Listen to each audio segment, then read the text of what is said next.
पति प्रिय भक्तम बात जातम नमामि।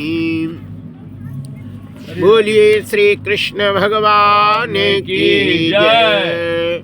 श्रीमद्भागवत महापुराण की जय। श्री प्रयागराज तीर्थ धाम की जय। श्री गंगा मैया की जय। जय जय सीताराम। हरिशरणम। कल श्रीमद्भागवत महापुराण में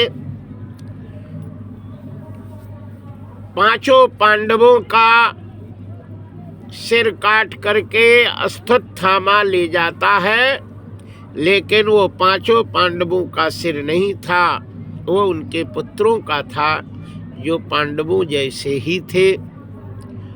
अश्वत्थामा के द्वारा ब्रह्मास्त्र चलाया गया रक्षा के लिए, और उसमें भगवान श्री कृष्ण ने उत्तरा के गर्भ में पल रहे राजा परीक्षित जी का रक्षा करते हैं। बाद में भगवान श्री कृष्ण द्वारकापुरी के लिए प्रस्थान किए, लेकिन वहाँ उन्होंने कहते हैं कि कुंती आती हैं और उन्होंने कहा कि मुझे सुख नहीं चाहिए, है ना, दुख चाहिए। जो बुद्धिमान है वो सुख नहीं मांगता है ना, दुख मांगता है। और दुख में भगवान का सुमिरन होता रहता है, और सुख में भगवान को भूल जाते हैं कि नहीं। ये बात अलग है कि जिसे भगवान का स्मरण करने की ही आदत है तो उसे दुख होता ही नहीं, होता भी है तो वो मानता नहीं है। सुख दुख तो मानने की है ना। अपने मन में दुख मान लिया और अपने मन में सुख मान लिया। एक बाबा जी थे, जा रहे थे तो चेला साथ में था, तो कसाईयों की मंडी से निकले। इधर बकरा काट रहे और वो उसके मांस ऐसे टगाई थे, उधर टगाई। और चेला ने कहा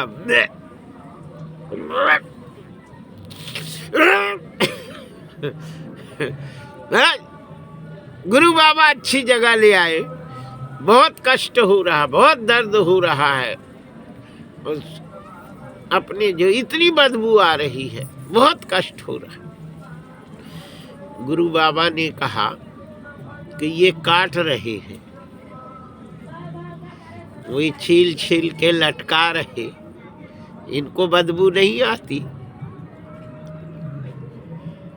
तो बोले क्यों ना आती होगी, पूछे क्यों तुझे बदबू नहीं आती। बोले हमें नहीं आती है, हमें तो ये करने में बड़ा आनंद आ रहा है ना। जब हम काटते हैं छीलते हैं मुझे आनंद आता है, मुझे नहीं आती बदबू। तो गुरु बाबा ने कहा कि इसकी बदबू आँखन नाकन में भरी बसी है। एक गुटखा खाता है और ना खाने वाले को उल्टी आती है, बदबू आती है, और खाने वाला वो तो खाता ही है, तो कहता है आहा हो आनंद आ गया। वही चीज एक को आनंद देती है और एक को वही चीज कष्ट देती है। इससे मतलब है कि कोई भी जैसे उसको वो काम उसके हैबिट में आ गया और वो काम उसे अच्छा लगता है। जैसे तम्बाकू हम नहीं पाते, हमें नहीं है, लेकिन जो पाता है उसको हैबिट में है और वो उसे अच्छी लगती है। इसी प्रकार जीव जब कोई काम करे और कोई मुसीबत आ जाए उसमें अपने को ढाल लेवे तो वही चीज उसको अच्छी लगने लगती है ना। फिर वो कष्ट नहीं मानता है और न उसमें दुख मानता है। भगवान कहते हैं, गीता में कहते हैं कि जिंदगी को चलाने के लिए, संघर्ष करने के लिए किसी भी चीज से घबराना नहीं चाहिए। और उसमें हमारे ललितपुर में एक सिस्टर है, एक शिक्षिका पढ़ाती है, तो उन्होंने अखंड रामायण करवाई। हम गई तो उनका पति सो रहा, तो इतनी जोर की आवाज करे सोने में, रोड के लोग सुन ले गए। हमने कहा ये क्या कर रहा है भैया? बोले ये सो रहे हैं। तो हम उससे पूछे कि तुम्हें नींद कैसी आती है? बोले महाराज पहले पहल आई थी तो घबरा जाती थी, लेकिन अब वो आदत में आ गया है ना। अब वो आदत में आ गया, अब कोई परेशानी नहीं होती, वह हम सोते रहते। पहले हम ट्रेन में चले तो हमें नींद नहीं आवे, वो घोड़ घोड़ घोड़ घोड़ वो गाड़ी चले, फिर धक्का मुक्की, फिर जब उसमें चलते ही रहे तो वो आदत पड़ गई। वो जब तक वो गाड़ी में नहीं चढ़े तो नींद ही नहीं आवे। वही जो सोना हो तो गाड़ी में चढ़ जाए। तो जब व्यक्ति किसी भी परिस्थिति को घबरा ना करके अब उसी में जीना है ना, तो उसको आदत में डाल लेना चाहिए, उससे घबराना नहीं चाहिए, है ना, और अपने जिंदगी को चलाना चाहिए। यही सुख है। पति पत्नी का स्वभाव अलग अलग है, लेकिन अब पत्नी को समय पास करना है, जिंदगी पास करनी है, तो पति के स्वभाव में अपने स्वभाव को जोड़ देना चाहिए और उसी में सुख मान लेना चाहिए और गाड़ी चला देना चाहिए, क्योंकि उसके अलावा दूसरा साधन तो है ही नहीं, है ना। इसलिए वहाँ भी सुख को मानना चाहिए। गर्मी आ गई, अब गर्मी है तो खूब पसीना चलेगा, है ना, शरीर में गर्मी, तो गर्मी को ही अपना सुख मना लेवे। और गर्म में भी बढ़िया पानी, गर्मी आवे, पसीना चले, वो भी घबराए नहीं, अपना चले, तो वो सुख का अनुभव करता है। इसलिए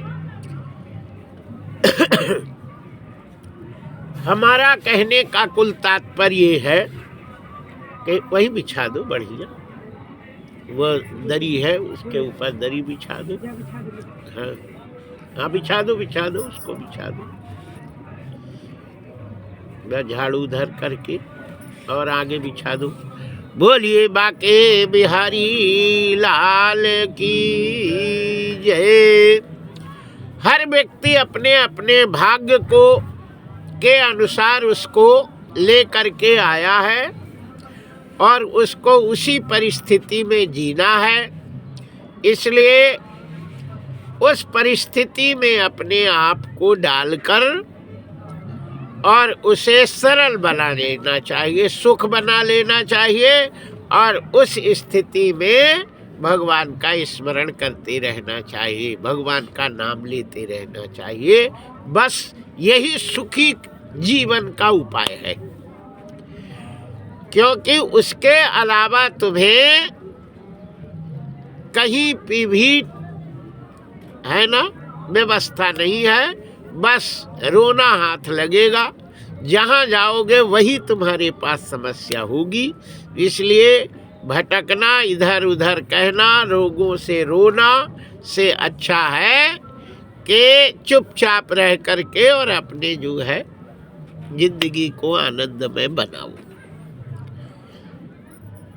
बोलिए बाके बिहारी लाल की जय। तो एक भजन हम आप लोगों से करेंगे और इसके बाद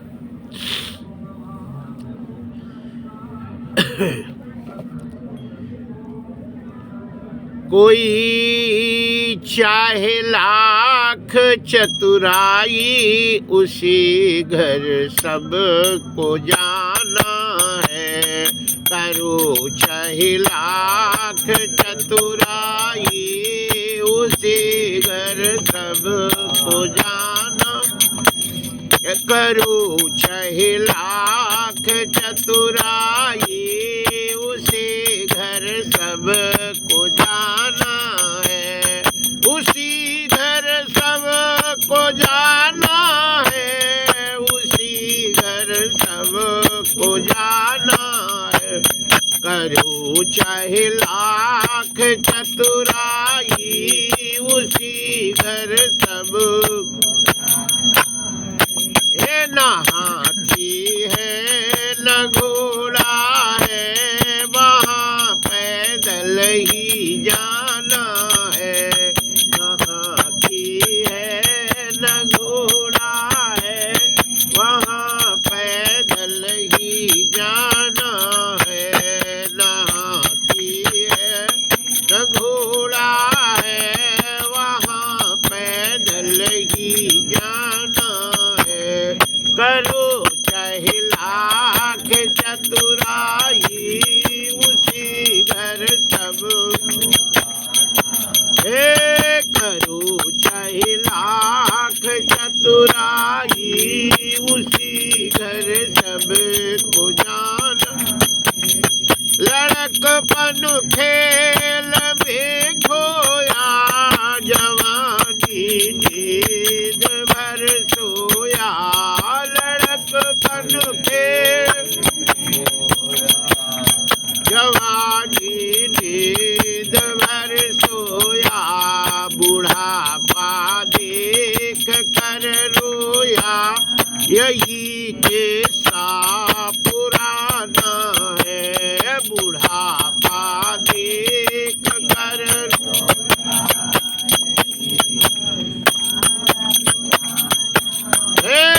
करो चाहे लाख चतुराई, उसे घर सबको जाना है। करो चाहे लाख चतुराई,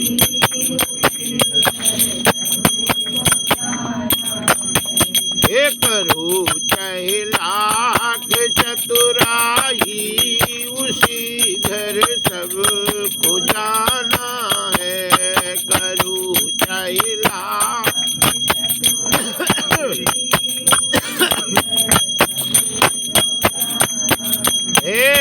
धर्म के चारों पाए हैं, धर्म के फरिश्ते लेने आएंगे। धर्म के चार पाए हैं, फरिश्ते लेने आएंगे। बगीचा कर चला खाली, उसी घर सबको जाना है। बगीचा कर चला खाली, उसी घर सबको है। करो चाहे लाख चतुराई, उसी घर सब। न बेटी है न बेटा है, यहाँ पर कौन तेरा है। न बेटी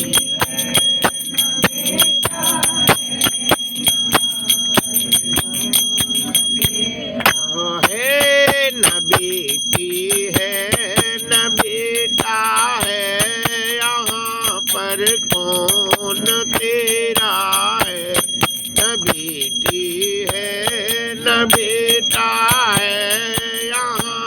पर कौन है। ये दुनिया 2 दिन का मेला है, वहाँ पर आना जाना है। ये दुनिया 2 दिन का मेला है, यहाँ पर आना जाना है। करो चाहे लाख चतुर, उसी घर सब है। बना है कर्म का मंदिर, बना है कर्म उसी में राम रहते हैं। बना है कर्म का मंदिर, उसी में प्रभु राम रहते हैं। ओली कर पेश और कापी मुकद्दर सब का लिखते हैं। ओली कर पेन और कापी मुकद्दर सब का लिखते हैं। करो चाहे लाख चतुराई,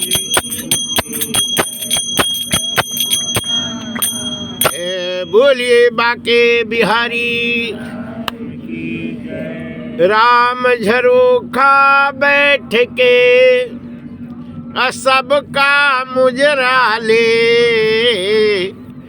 जाकी जैसी चाकरी ताको तैसो दी, है ना। इसलिए कर्म अच्छा करना चाहिए, ठीक है ना। कर्म जो भी करो, लेकिन इतना ध्यान जरूर रखना चाहिए कि मेरे काम में किसी को कष्ट ना पड़े, तकलीफ नहीं हो गए, है ना। भले अच्छा काम कर रहे लेकिन तुम्हें दूसरे को कष्ट दे रहे, तो वो भी धर्म का भी अधर्म बन जाता है ना। इसलिए किसी को भी कष्ट देना, दे करके और फिर अपने को आनंद लेना, यही पाप होता है ना। इसलिए अपने को ऐसे बनाना चाहिए कि किसी को तकलीफ नहीं हो और अपना काम भी हो जाए, है ना। जय जय श्री सीताराम। भीष्म जी से युधिष्ठिर पूछते हैं कि भगवान, हमें इस संसार में आपके राज्य में राज्य को चलाना है, तो अब हमें कैसे रहना चाहिए, कैसे करना चाहिए, ये मुझे बताने का कष्ट करें। तब भीष्म जी कहते हैं, जो हम पहले आपको बताते आए हैं वही भीष्म जी कहते हैं कि समय में समय का काम किया जाए तो वो फायदेमंद होता है ना। और कुछ समय में काम किया जाए वही नुकसान देता है ना। जो जिसका समय हो उस समय में ही काम करना चाहिए। भीष्म जी कहते हैं, रेखा प्रमुत्थ उद्दीत्व मुहूर्तान्यते रवौ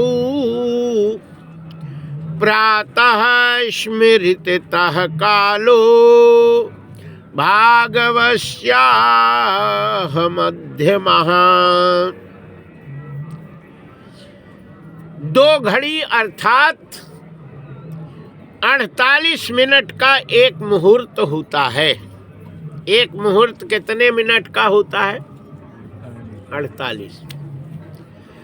48 मिनट का एक मुहूर्त माना गया है। 15 मुहूर्त का एक दिन होता है।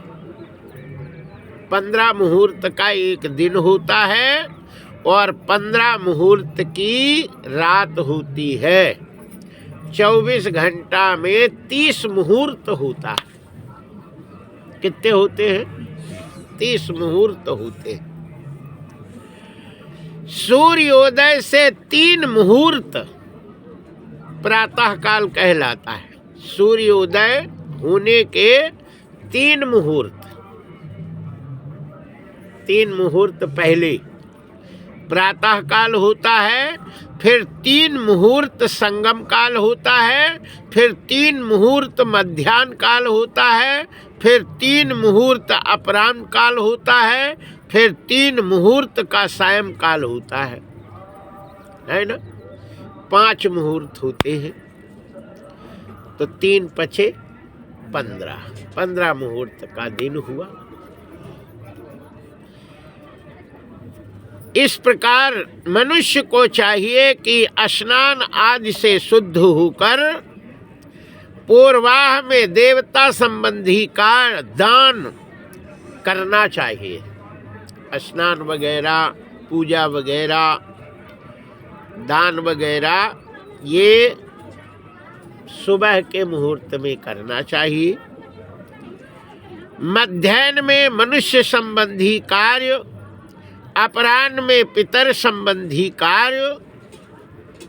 इसीलिए कहते हैं कि दोपहर के 12 बजे के बाद ही पितर का काम करना चाहिए।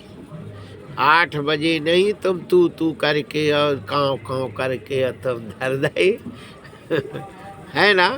अब बोले हो गए पितर का तर्पण। मध्याह्न अपराह्न काल 12 बजे के बाद अपराह्न काल में पितरों का कार्य किया जाता है। 12 के पहले पितरों का कार्य करना शास्त्र के विपरीत है, उससे फायदा नहीं होता है। जो पानी लिया जाता है पितरों श्राद्ध वगैरह में वो 12 बजे बाद दिया जाए। बात यही है देने को। तो क्या है कि जल को देना अलग चीज है। अच्छा। है ना। अब भोजन वगैरह कराना है, पिंडदान वगैरह करना है, तो वो तर्पण अलग चीज होता है। तो तर्पण कर रहे तुम, जल दे रहे हो, स्नान करा रहे, तो स्नान तो पहले होता है ना। और पिंडदान जो होता है जिसमें पिंड तर्पण करते हैं, खिलाते हैं, तो खिलाने पिलाने का काम सब 12 बजे के बाद, 12:30 के बाद, अपराह्न में जब सूर्य उधर हो जाए। तो कहते हैं कि अपराह्न काल में पितर संबंधी कार्य करना चाहिए। असमय में किया हुआ कार्य राक्षस का भाग माना जाता है ना।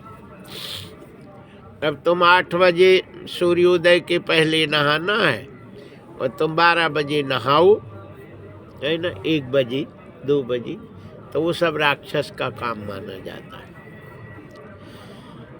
जय जय श्री सीताराम। ऋषियों ने प्रतिदिन संध्योपासन करके ही दीर्घायु प्राप्त करते हैं। इसलिए सदा मौन हो करके ब्राह्मण को प्रतिदिन कम से कम 2 बार स्नान करना ही चाहिए, है ना। ब्राह्मण को 2 बार स्नान करना चाहिए। एक सूर्योदय के पहले और एक सूर्यास्त के पहले। दूसरा स्नान सूर्यास्त डूबने के पहले, सूर्य के रहते करना चाहिए, और सुबह सूर्य भगवान ना उगे उसके पहले करना चाहिए। ये 2 स्नान तो करना ही चाहिए। जो ब्राह्मण 2 बार स्नान नहीं करता है उसे किसी का अन्न खाने का अधिकार नहीं है, दान लेने का अधिकार नहीं है, और तेरबी और भी खाने का अधिकार नहीं है। जो गायत्री मंत्र नहीं करता, सूर्य को जल नहीं देता, स्नान नहीं करता, तो फिर वो ये सब खाने का अधिकार नहीं रहता है। कहते हैं कि किसी का भी अन्न खाओ तो अन्न में पाप होता है। दुष्कृतम ही मनुष्याणाम मदन्नेम तिष्ठति। व्यक्ति के दुष्कर्म किया जो भी करता है पाप, वो सारा पाप अन्न में रहता है।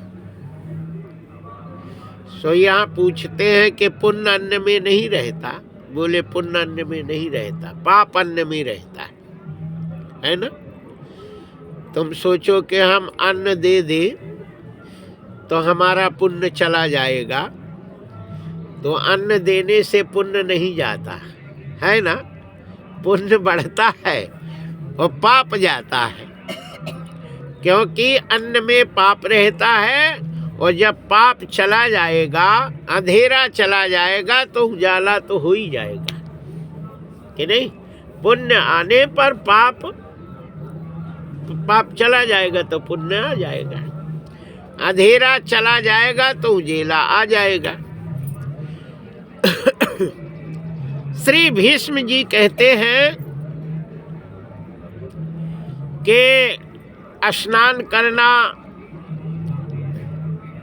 दातून करना, श्रृंगार करना, बाल संभालना, काजल लगाना, दर्पण में मुख देखना, देवताओं का पूजा करना, ये सारा कार्य पूर्वाह्न में करना चाहिए, है ना, सुबह टाइम।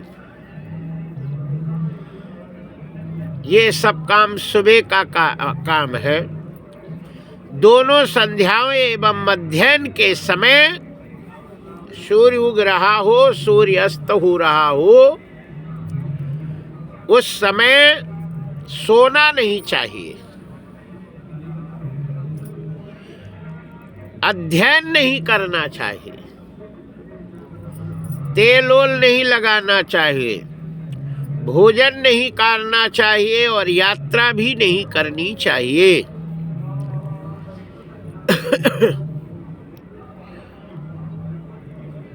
दोनों संध्याओं के समय सोना, पढ़ना, भोजन करना, स्त्री प्रसंग करना, ये सब निषिद्ध है। रात में दही खाना, दिन में अथवा दोनों संध्याओं के समय सोना, रजस्वला स्त्री के साथ समागम करना, ये सब नरक प्राप्ति का कारण है। इससे नरक की प्राप्ति होती है। दोपहर में, आधी रात में और दोनों संध्याओं में चौराहे पर नहीं रहना चाहिए। अत्यंत सवेरे अधिक साँझ हो जाने पर ठीक मध्याह्न के समय कहते हैं कि बाहर नहीं जाना चाहिए। दोपहर के समय, दोनों संध्याओं के समय आर्द्र नक्षत्र में दीर्घायु की कामना रखने वाले को अशुद्ध वस्तुओं का शमशान में जाना आदि नहीं करना चाहिए। श्री रात्रौ च दधि भक्षम च, रात के कभी भी दही, है ना, देना नहीं चाहिए और न खाना चाहिए, है ना। कोई पति दही बिना पाते नहीं है। दही माठा जो में पाए जितना बेकार चीज मूली दही है, मट्ठा है, जो नुकसान करे वाला है वो है खाद,